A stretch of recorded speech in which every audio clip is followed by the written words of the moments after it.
Во Прилеп се одржа шестиот поред меѓународен надпревар во ориентација пецата на Соски. Надпреварот траеше 3 дена, од 29 септември до 1 октомври. Првиот ден надпреварот се одвиваше во Крушево. Вчера настанот продолжи на ридот Маркови кули, а додека пак денес, на последниот ден, манифестацијата се одвиваше на Селечка планина во околината на манастирот Свети Димитрија кај селото Селце.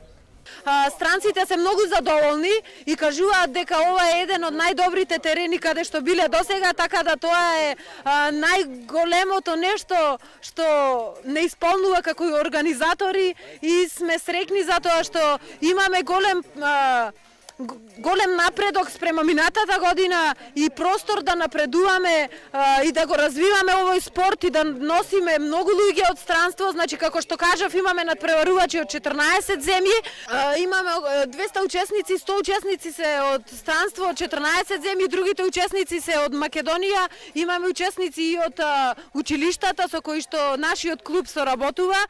Така да ќе имаме прекрасен ден. Клубот обезбедува исто така и бесплатен ручек за сите надпреварувачи да би го пробале традиционалното јадење граф, исто така можат да се освежат со пиво и сокови. Значи денеска е последен ден, сите можеме да се релаксираме, прогласувањето ќе биде во 2 часот. Прв од машката конкуренција во елитната трка беше Николо Лива од Италија. Во женска конкуренција пак прва на целта пристигна Сини Пекала од Финска. Јас на вистина уживам во овој предел и во Македонија. Ќе им предложам и на другите луѓе и мои пријатели да дојдат тука. Оваа земја е на вистина прекрасна. Ми се допаднаа сите терени на кои што се надпреварувавме тука во Прилеп, особено денеска.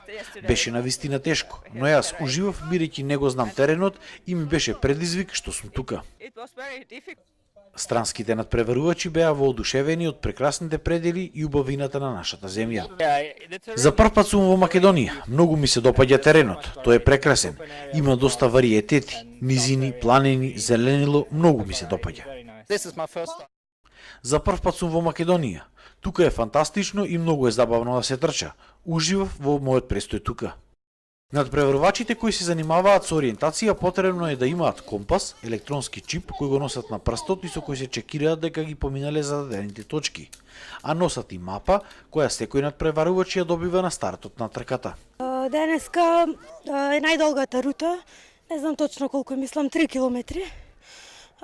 Петто место денеска, а збирните резултати од сите 3 дена малку покасно ќе ги дознаеме. Значи ориентацијата е еден интересен вид на трчање со контролни точки, тие бело-портокалови знаменца кои се поставени малку скриени и според мапата со помош на компас ги пронаѓаме и има читач на секоја контролна точка и сето тоа компјутерски систем го следи, го евидентира и така. Од ориентациониот клуб Златоврв од Прилеп се надеваат дека идната година ќе имаат многу повеќе гости од странство, но и од Македонија.